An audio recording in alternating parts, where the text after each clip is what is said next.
Me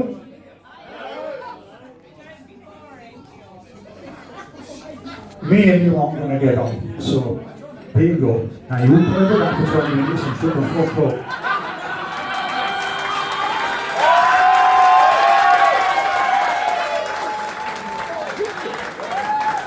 Then, these other ones are nice, I'm a cunt. So I'm Sean, and I am a fat bastard. It's 90 days since my last kebab.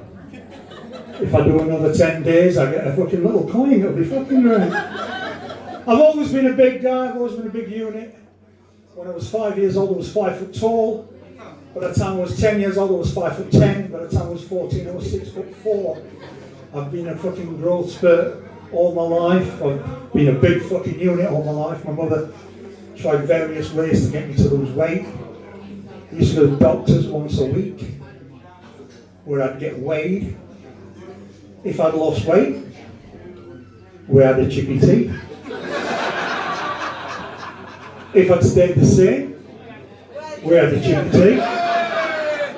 If I put on weight, we went to the chip shop, and when we came out, she knocked him out of my hand and gave me a good fucking kicking. It's a complicated relationship. She took me to Weight Watchers. I was eating when everyone wasn't looking.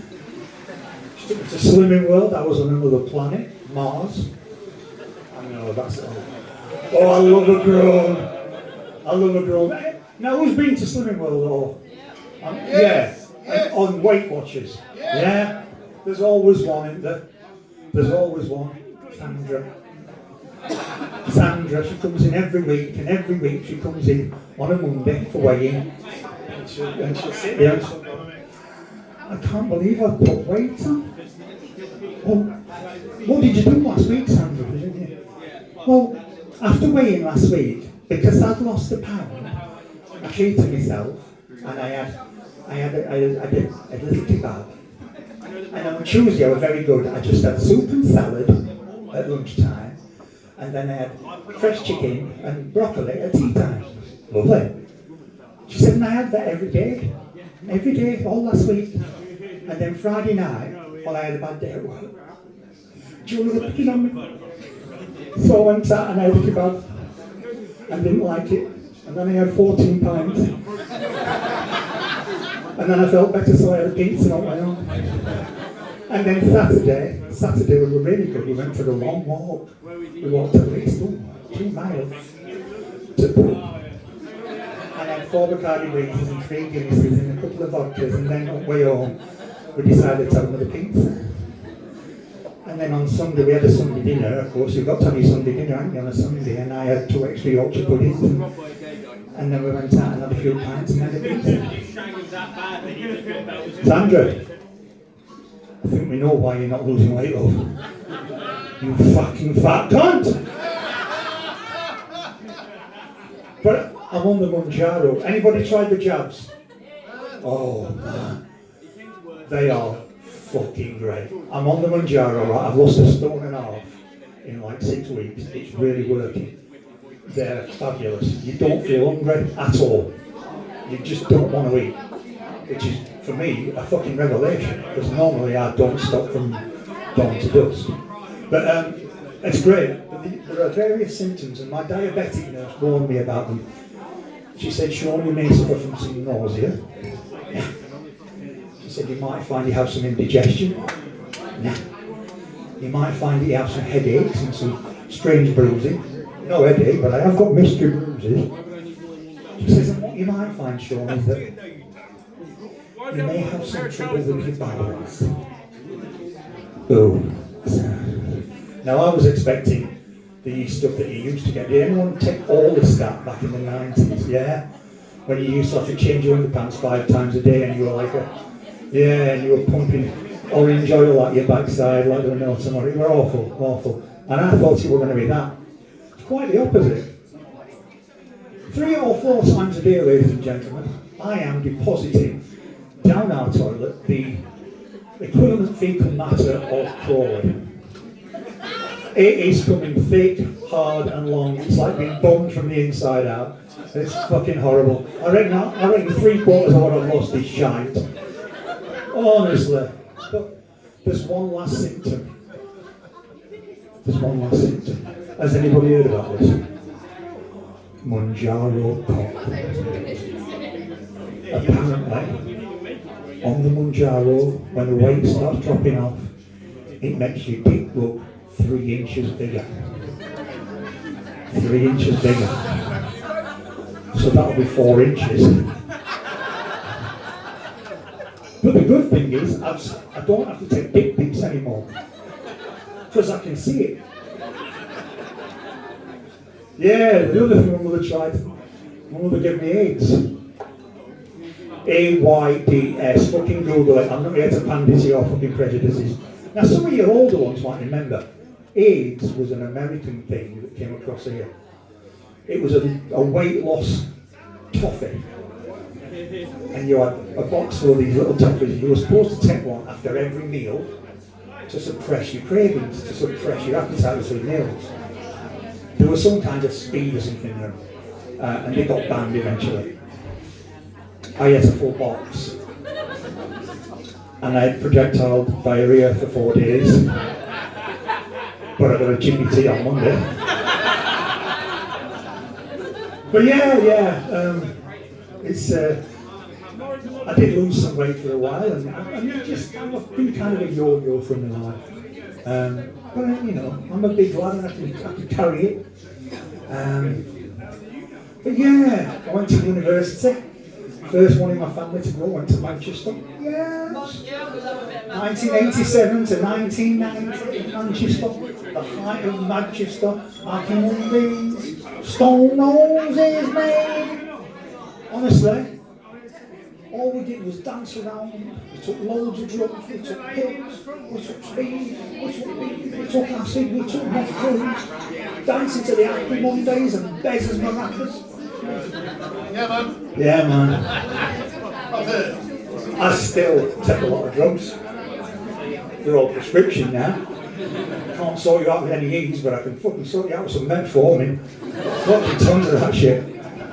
And of course, lads, like you younger lads there, with your hope and your fucking dreams and your good-looking bodies, you young ones, you're fine. You lot can get a fucking stiffy without even wanting one. And you're sitting on bus, you know, and they'll just feel it going, oh, I'm getting a fucking stiffy on the bus. Fucking hell. Yeah, we don't get that anymore. We have to take tablets now.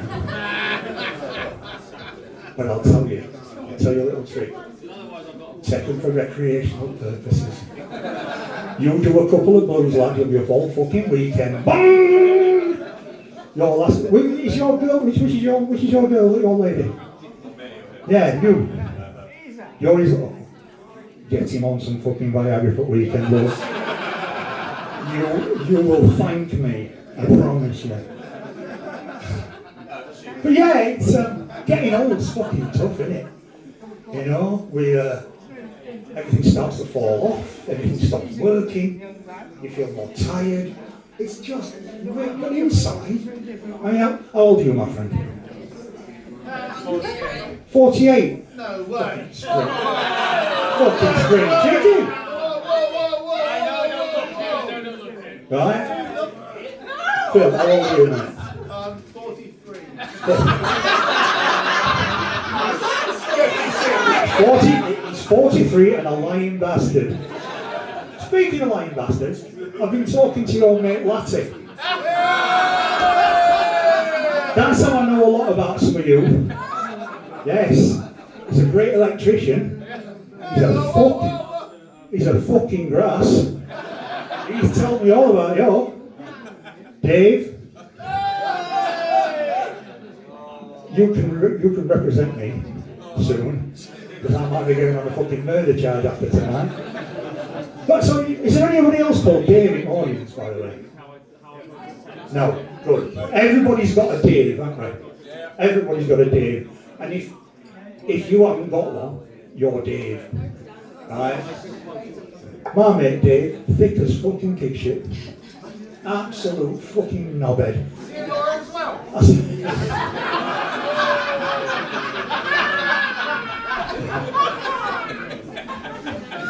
No, he's not a lawyer, he's a fucking, he's like lad said, he's a fucking electrician. He's black and he sits in corner smoking all day. No, he didn't get that one, that's alright. But Dave, yeah, stick of shit. I said to him, I said, Dave, I'm doing a gig in Bicester. He says, oh, where's Bicester? I said, it's near Oxford, it's down south. He went, oh, that's good. I said, why? He goes, well, you'll save money on petrol. I said, why? He said, well, you're going down there. Fucking fix last year. You're going down there, yeah? So, I'm sorry, it's the accent. Look, if you've got your Google Translator, right, set it to Northern Knobhead, and that'll give you all the translation you need, honestly. I'll try and slow it down. Where's Northerners? Come on. Fucking get in. Where are you from? Manchester. Fucking top. Do you know what? I loved it in Manchester. Great city. I've always thought it's like Sheffield's big brother. Yeah? It's bigger, it's cooler, better music, bigger dick. You know, it's fucking great. But the one thing. Yeah. Oh, I used to live in Burnage. Yeah, I used to live in Burnage, yeah. My friends lived in Burnage, yeah. I used to live in Whittington. Remember? Whittington Hospital. Well, do you remember that pub? Some Tenor Horse or something down at Whittington Village? Greener Horse, that's the one. And he used to have a blues bar underneath, didn't they? Yeah. Fucking lovely. But yeah, no, hey, listen. Whittington's lovely. Very posh though, isn't it, Whittington? It's like Didsbury. Yeah, Didsbury's posh. What about Shipley? Shipley's fucking rough as arsehole. Shipley. But you know what? Shipley pretends to be posh. It does, doesn't it? Yeah, exactly. It's not Bradford. It's not Bradford. It's Shipley, darling. It's near Saltaire. Yes, and we go to Saltaire and we look at all the holidays. Yeah. Now you always know when you're driving through a posh area, you can't see a fucking wheelie bin. You can't see a wheelie bin everywhere, can you? 2 cars in drive, fuck all in fridge. What my mother used to call fur coat and no knickers. But I was coming home one night, been out on a night out. I'm almost ashamed to tell this story, but I will. Because I think I can trust you. You see what you are. You've been tonight a lovely, lovely crowd. You've been absolutely smashing. All acts have said how lovely you've been. There's been a couple of cons, obviously, but get them in every room. And but yeah, you have been a lovely crowd, so I think I can tell you, I think I can bare my soul a little bit. So I were out one night, and I'd been on Guinness. Who's a Guinness fan? Yes, you like a Guinness.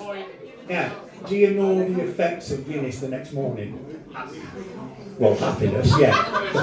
But also, hot black toothpaste. Yeah. It goes through you like a fucking shit through a goose. So, I went out and had a skin full of Guinness. And I'm walking home, and I'm walking through Didsbury, back to, because I live in Hume's Road. Yeah.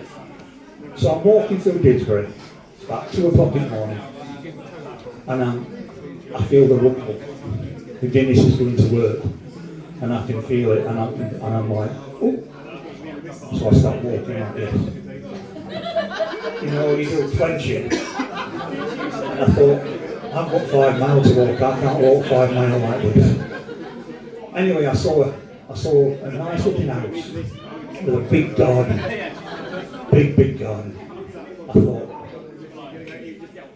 I think I can make a living of this. So I hopped up a wall, into the garden. I found a lovely big bush. I squatted down.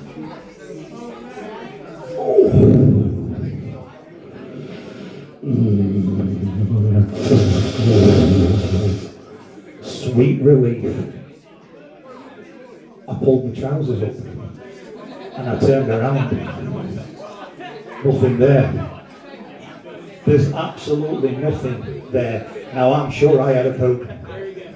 I am absolutely sure I had a poo, but I can't see it. It's a fucking ghost poo. Anyway, I go home, I can't sleep. I'm worrying what's happened to this poo. Has it gone back up? What's happened? Next morning, 5 o'clock, I go back. Climb up a wall, get round with bushes, and I'm on my hands and knees, like this, looking round. And I came across a pair of wellies. And in the wellies were a pair of jeans. And at the top of the pair of jeans was a big fucking rugby lad like Phil. And he looked at me and he went, "What are you doing in my fucking garden?" And I went, "Oh, look, I'm really sorry, mate. Coming past yesterday, my little lad's ball went over. He was wailing all night, he lost his favourite ball. I thought, I'll come back and have a look, see if I can find it. And I didn't want to disturb you, I didn't want to knock on because it's early." And he looked around to make sure we were looking, he went, "You alright, mate, it's fucking sound." I said, "What? I'm from fucking round here, aren't I?" Anyway, he says, "You go ahead, you have a look." I said, "But listen, I'm going to tell you there's some fucking weirdos around here." I said, "No, yeah, he was. You would not believe what happened around here. My wife's nerves are fucking tattooed, mate."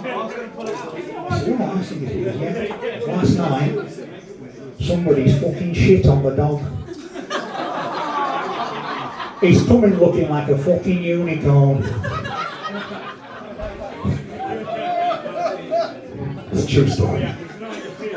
But I am married, believe it or not. Who could resist a fucking chunk of Yorkshire beef like this? See, I'm terrified because he's sat behind me and I know he's checking my arse out. I know it, but the thing is, it's fucking flat. There's no to check out. I can still get a good time though, don't you worry. I'll go both ways. Oh, listen, I'm quite open. I'll suck a dick. And I'll eat a fanny, you know, it's just fucking great. I'm a hungry boy. But in fact, when I met my wife, the first time that we were together and I went southwards, she said, she's a typical Yorkshire lass, and she said, I bet you've said this. She said those 3 beautiful words that we all love to hear. "Talk out now." And while we were down there, she kept grabbing my hair and going, look at me, look me in the eyes on." I've never been so turned on in real life. It's a sexual experience you'll never forget doing that kind of stuff. Oh. But yeah, I am married, and but for a long time I'm married before to a psychopath. The signs were there. I should have known. When we had the wedding photos done, we were putting the cake. She got the knife like this. She looked like fucking Jack Nicholson in The Shining. I should have known. But we divorced. We had a kid. We've got a daughter. Now I need to consult my list because my daughter is non-binary, pansexual, female representing, goth. They're married, and Ross is cunt. But I said to her, look, I'm trying to support you. I'm trying to support you because I want you to feel that you can trust me with your genders and with your pronouns. And she said, well, you see, I'm doing it again, I'm misgendering again. But they're really good about it, they'll let you get away with it. And they said, well, what are your pronouns, Dad? And I said, well, I'm 6'5", I'm white, and I'm full of food. So I identify as a fridge freezer. My pronouns are Smeggins and Lucy. I think you were happy enough with that. So, yeah.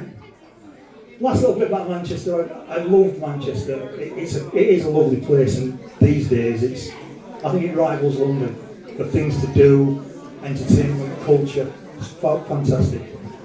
People tell you that it's rough. I don't think it's rough.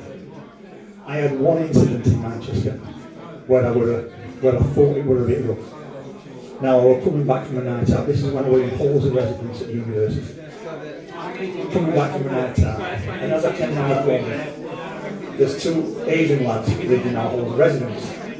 There was Nihal Sharma and Rajiv Sakira. And Rajiv shouted to me, and I am going to do the accent.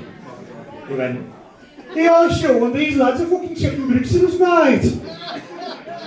What did you think I'm going to do from fucking Wolverhampton? You see? Anyway, they were throwing bricks at him. These two little fucking scallies, so I went, "Oh! What's fucking going on here?" "Shut up, fatty. Shut up, fatty, I'll put you. Shut up, fatty, I'll put you." I said, "Oh, get through that, you fucking dickhead. Fuck off." I don't know what else to tell you for it, no? I'll just tell you one last thing. Listen, we all do this because, not because we want to, we do it because we need to, because all those comics, we're all fucking mental. We've all got issues. And doing this is our therapy. Doing this is a way of staying real, staying sane, and just getting the things out that we can't normally say in polite society. And you guys have been absolutely smashing tonight. Thank you ever so much. You really have.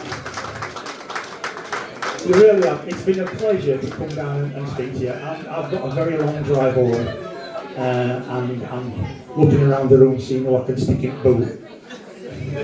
A mate of mine used to say this. He used to say, "How do you come down after a gig? What do you do?" And I said, "This is what you do, mate. Straight home." I'll put it in there because I won't be able to reach it.